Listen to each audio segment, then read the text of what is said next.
శనివారం సిద్దిపేట రూరల్ మండలం కుకునూరుపల్లి రైతు వేదిక వద్ద నిర్వహించిన భూభారతి చట్టం అవగాహన కార్యక్రమంలో జిల్లా కలెక్టర్ ఎం మను చౌదరి, జిల్లా అదనపు కలెక్టర్ అబ్దుల్ హమీద్తో కలిసి ముఖ్య అతిథిగా పాల్గొన్నారు. ముందుగా భూభారతి చట్టంలోని వివిధ అంశాలను జిల్లా అదనపు కలెక్టర్ రైతులకు, ప్రజలకు పవర్ పాయింట్ ప్రజెంటేషన్ ద్వారా వివరించారు.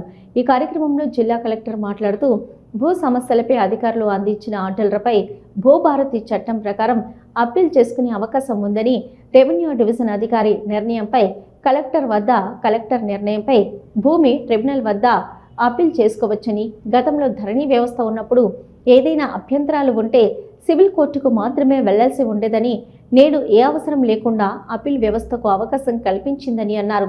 అప్పీల్ వ్యవస్థ అందించిన తీర్పు తర్వాత కూడా సంతృప్తి చెందకపోతే సివిల్ కోర్టు వెళ్లవచ్చని, దరఖాస్తుదారులకు అవసరమైన ఉచిత న్యాయ సహాయంను ప్రభుత్వం అందిస్తుందని అన్నారు. వారసత్వం లేదా వీలునామా ద్వారా భూమిపై హక్కులు సంక్రమిస్తే తహసీల్దార్ విచారణ జరిపి హక్కుల రికార్డుల్లో మ్యూటేషన్ చేస్తారని, నిర్ణీత గడువులోగా పూర్తి చేయకుంటే ఆటోమేటిక్గా మ్యూటేషన్ జరుగుతుందని అన్నారు. ఈ కార్యక్రమంలో రెవెన్యూ డివిజన్ అధికారి సదానందం, జెడ్పీ సీఈఓ రమేష్, తహసీల్దార్ వెంకటేష్, మండల రైతులు, సంబంధిత అధికారులు తదితరులు పాల్గొన్నారు.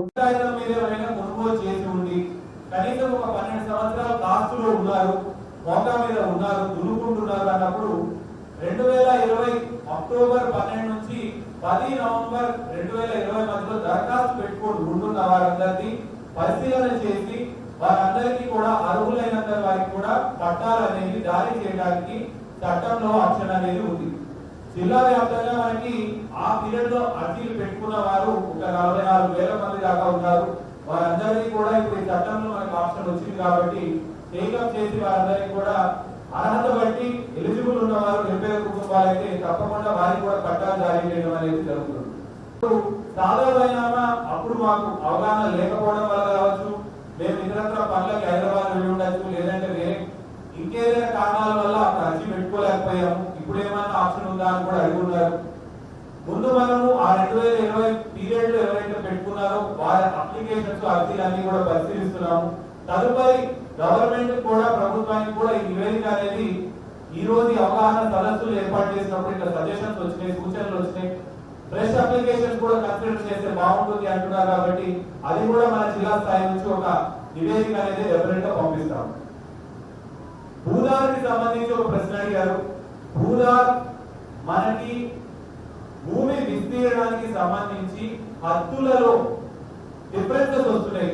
అంటే ఇద్దరు ముగ్గురు అధికారులు మనం జనరల్ మండల సర్వే కావచ్చు, డెప్యూటీ ఇన్స్పెక్టర్ సర్వే కావచ్చు, ఏడీ సర్వే కావచ్చు, వచ్చి హద్దులు చూపించినప్పుడు ఒకరు ఒక చోట చూపిస్తే ఇంకో చోట చూపించడం లేదు. అంటే రిజిస్టర్డ్ డాక్యుమెంట్ లో కూడా కొనుగోలు చేసినప్పుడు హద్దులు మ్యాచ్ కాకపోవడం, కొన్నవారు తర్వాత హద్దులు ఎక్కడ ఉన్నాయి అనేది దాన్ని ఐడెంటిఫై చేయడానికి చాలా ఇబ్బందులు గురవుతున్నారు అన్న ఉద్దేశంతో ఈ భూదార్ అనేది ఒక కార్డు లాగా, కార్డు రూపంలో కన్సర్న్ రైతులకి, పట్టేదారులకి ఇవ్వాలి అన్న ఉద్దేశంతో ఈ భూభారతి యాక్ట్ లో ఆ ప్రొవిజన్ కూడా ఉంది.